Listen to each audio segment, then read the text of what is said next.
नमस्कार, मैं हूं रामधारी। आज हमारे साथ में विजय बंधु जी हैं जो पुरानी पेंशन बहाली को लेकर लगातार राज्य कर्मचारियों के लिए लड़ाई लड़ रहे हैं। अभी बजट पेश हुआ है, उस बजट में क्या कर्मचारियों के लिए क्या खास रहा है, पेंशन को लेकर क्या खास रहा है, इस पर हम चर्चा करेंगे।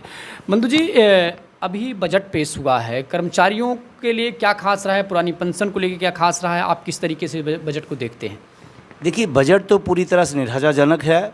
और रही बात शिक्षकों कर्मचारियों को, तो उनका तो जो उम्मीदें थी कि मिलने को, बल्कि 4% काट लिया गया है। तो कर्मचारी तो बहुत ज़्यादा नाराज़ है, बहुत ज़्यादा नाखुश है। और उम्मीद भी ऐसा नहीं था कि सरकार देने के बजाय काटेगी। अब एक सफाई कर्मचारी है, एक छोटा कर्मचारी है, उसकी 25,000 तनख्वाह होती है। अब 25,000 में 14% आपने ले लिया, वो क्या खाएगा, क्या अपने बच्चों को पढ़ाएगा, कुछ समझ में नहीं आ रहा है। पेंशन आप अलग से नहीं दे रहे हैं, पैसा जो ले जाओ शेयर मार्केट में लगा रहे हैं। तो बहुत निराशा है और निश्चित रूप से ये बहुत ही अनुचित कदम है।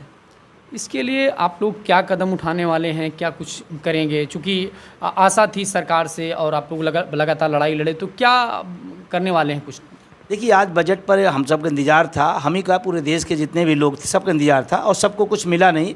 तो अब आगे हमारी बैठक होगी, उस बैठक में फिर इस पर सारा डिटेल तय करके आगे का कार्यक्रम तय होगा और आंदोलन और बड़ा होगा और पीक होगा और ज़्यादा तीव्र होगा।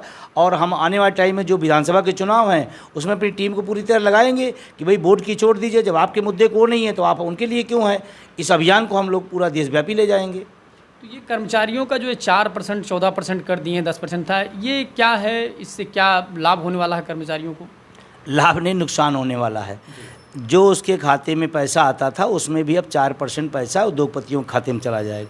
मतलब इतने बड़ा आंदोलन चलने के बाद, इतना ज़्यादा चारों तरफ से शोर ओपीएस का, उसके बाद सरकार हमारा पैसा उद्योगपतियों को देने तुली हुई है। मतलब इतना ज़्यादा तो मतलब सरकार नहीं देखा मैंने। तो अब ये 4% उस जो छोटा वेतनभोगी है उसके लिए बहुत चोट बड़ा है।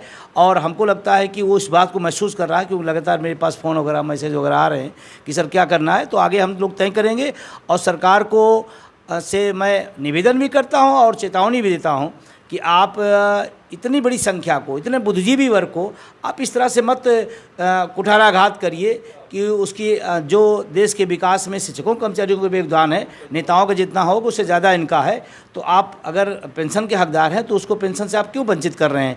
तो पीड़ा अगर होगी तो निश्चित रूप से उसका परिणाम वोट के रूप में तब्दील होगा। अच्छा, बेरोजगार युवाओं के लिए और चीज़ों के लिए ये लोग लेकर आए हैं कि 5,000 रुपये जो है ट्रेनिंग पे देंगे भत्ता के तौर पे, तो इसको आप किस तरीके देखते हैं? पैसे का बंदरबाट है। अगर युवाओं के प्रति इतनी ही चेतना है, इतनी ही हमदर्दी है, 30 लाख पद सरकारी खाली हैं, उनको आप भर दीजिए, उसी से बहुत कुछ हो जाएगा। अच्छा, इससे कुछ होने वाला नहीं? इससे कुछ नहीं, ये तो बस पैसा खाने का अपना इधर से उधर खेल है। भाई पद क्यों नहीं खाली पड़े हैं? जो पद हैं उसको आप क्यों नहीं, नया पद सृजित करने की बात छोड़ दिए, जो खाली पड़े उनको भर लीजिए। अभी पुलिस भर्ती का मामला उत्तर प्रदेश के अंदर आपने देखा होगा, बच्चे किस हाल में आप कल्पना कर सकते हैं।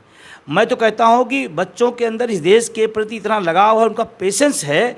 अगर किसी एमपी एमएलए का 5 घंटे आप रिजल्ट रोक दीजिए, देखिए वो हार्ट अटैक हो जाएगा उसको। और इस देश के नौजवानों के साथ इतना बड़ा छल हो रहा है, paper leak, paper leak, paper leak. और हम तो कहते हैं पेपर लीक नहीं, ये सरकार लीक हो रही है। सरकार तो धर्मेंद्र प्रधान कह रहे हैं कि पेपर कोई लीक ही नहीं हुआ 7 साल में। अब वो कहते रहें, दुनिया क्या देख रही, हम आप क्या देख रहे हैं। अच्छा, जब आप नहीं है पेपर लीक हो तो सुप्रीम कोर्ट क्यों आपको गाइडलाइन कर रहा है, फिर क्यों आप उसकी बात मान रहे हैं? तो आप सिर्फ एक नीट का मामला नहीं है, कोई भी आप पुलिस का मामला उधर देखिए, उसके बाद तमाम लोक सेवा आयोग की तमाम सारी पैसा, मतलब जितनी वैकेंसियाँ हैं सब पेपर लीक हुआ है। क्यों भाई? ये थे बंधु जी जिन्होंने बजट को लेकर खुलकर कहा कि युवाओं को रोजगार चाहिए और जो नौ पद खाली हैं उस पे जो है रिक्तियां भरी जानी चाहिए। संविदा और इस तरीके की जो वैकेंसीज हैं वो नहीं होना चाहिए और ये बजट निराशाजनक रहा।